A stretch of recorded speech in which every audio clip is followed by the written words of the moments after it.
एक व्यक्ति था, उसकी पत्नी का देहांत प्रसव के दौरान ही हो गया था, परंतु किसी तरह बच्चा हो गया था। छोटा बच्चा माँ के बिना कैसे संभाला जाएगा, यह एक बहुत ही चिंता का विषय हो गया था। कई मित्रों व सगे संबंधियों के कहने पर उसने पुनः विवाह किया। बच्चे को नई माँ मिल गई। नई माँ बच्चे की सार संभाल करने लगी। बच्चे को भी लगा कि जैसे उसकी माँ फिर से मिल गई। कुछ ही वर्षों में उस युवती को भी एक पुत्र हुआ और उसका ध्यान अपने नए बच्चे पर अधिक रहने लगा। धीरे धीरे उसकी दृष्टि में दोष आने लगा और वो पक्षपात से ग्रसित हो गई। अब उसे लगने लगा कि इस घर का वारिस तो बड़ा लड़का है और संपत्ति पर भी अधिक हक उसी लड़की का है। उसे अपने पुत्र की भविष्य की बहुत चिंता रहने लगी। उसने अपने पति को समझा बुझा के राजी किया और बड़े लड़के की पढ़ाई लिखाई सब छुड़वा दी और घर के नौकर को भी हटा दिया तथा सब काम उसी लड़की से कराने लगी। बच्चे के ऊपर बहुत बड़ी विपदा आ पड़ी। वो अभी दूसरी कक्षा में ही था और दुनियादारी कुछ नहीं जानता था। उसे यही लगता था कि माँ ने सही किया होगा। घर का सारा काम करते करते उसका पूरा दिन बीत जाता था। धीरे धीरे माँ ने उसे समझा दिया कि उसका असली कार्य अपने छोटे भाई की सेवा ही है और उसका छोटा भाई ही असली मालिक है। बच्चे ने माँ की आज्ञा मान ली और सदा ही अपने भाई की सेवा संभाल में तत्पर रहने लगा। अब वो बड़े लड़के को जरा जरा सी गलती होने पर डांटने मारने भी लगी थी ताकि उस पर एक भय बना रहे। वह कोई अच्छे से अच्छे काम भी करता तो उसकी सौतेली माँ उसे बिल्कुल बेकार बताती, लेकिन फिर भी बालक के मन में माता के लिए प्यार ही उभरता। वह उसे सौतेली नहीं मान पाता। उस औरत ने घर में पूजा पाठ का जिम्मा भी उसी बच्चे को दे रखा था। अतः उस बालक की बुद्धि धीरे धीरे आध्यात्मिक होने लगी।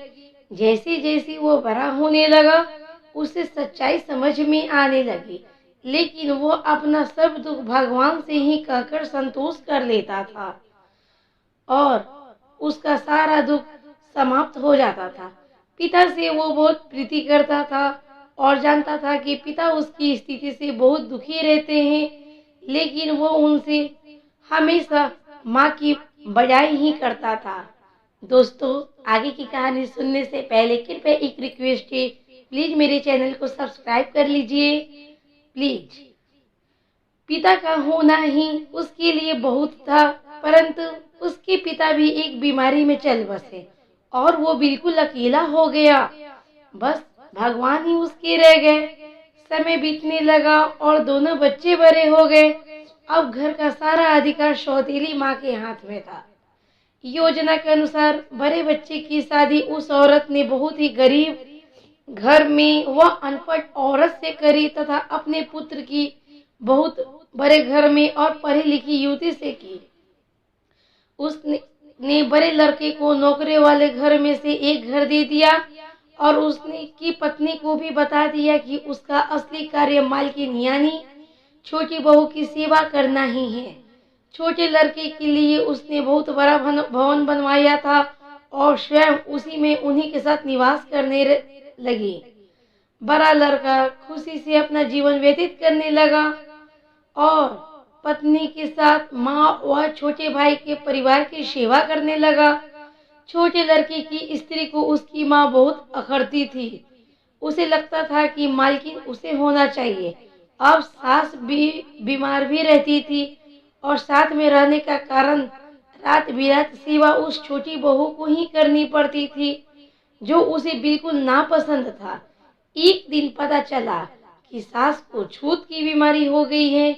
यह जानकर तो छोटी बहू दूर दूर रहने लगी। उसकी आंखों में सांस खटकने लगी। उसने अपने पति से कह दिया कि इस घर में या तो वो रहेगी या उसकी माँ। छोटे लड़के पर अपनी पत्नी का जादू चढ़ा हुआ था। उसने अपनी ही माँ को घर से बाहर निकाल दिया और उसे वही नौकरों के घर में रहने को कह दिया। अब माँ भी वृद्ध हो गई थी और अचानक हुई इस घटनाक्रम से एकदम बदहवास हो गई। उसे अपने जीवन भर की पूंजी व्यर्थ जाती दिखी। वो भी अपने इस बेटे के ऊपर पूरी तरह निर्भर थी। उसने सपने में भी ऐसा नहीं सोचा था। उसे लगने लगा कि अब उसकी सेवा कौन करेगा। उसने आत्महत्या करने का निर्णय ले लिया और गंगा जी में डूबने चल दी। बड़ा लड़का कहीं बाहर गया था, उसे कुछ पता नहीं था। वह एक घाट से गुजर रहा था, शोर सुना तो देखा कोई नदी में डूब रहा है। उसने भी छलांग लगा दी और जब बचा के लाया तो देखा कि ये तो उसकी ही सौतेली माँ है। जब सारी बात पता चली तो उसे बहुत दुखित हुआ और अपनी पत्नी और माँ के साथ घर त्याग दिया। वह दूसरे गांव में रहने लगा। उसने अपनी पत्नी के साथ माँ की बहुत सेवा करी और वो ठीक हो गई। वह लोग अच्छे से जीवन बसर करने लगे। एक दिन उसकी माँ से बड़ी बहू ने पूछा, माँ मुझे कुछ शिक्षा दे। तो सास की आंखों में आंसू भर आए। उसने मात्र इतना कहा कि बेटा तुम्हारा पति तो भगवान के समान है, शिक्षा तुम्हें उससे ही लेनी चाहिए। मैं तो इतना ही कहूंगी कि किसी को भी पराया नहीं समझना चाहिए और जीवन में किसी के साथ इतना बुरा मत करना कि जब वो तुम्हारे साथ फिर भी भलाई करे तो तुम्हारी आत्मा को गवारा ना हो। तो दोस्तों इस कहानी से आपको क्या शिक्षा मिली नीचे कमेंट बॉक्स में जरूर बताइएगा।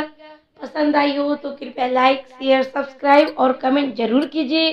जलन मत कीजिए, एक दूसरे को सपोर्ट करें। धन्यवाद।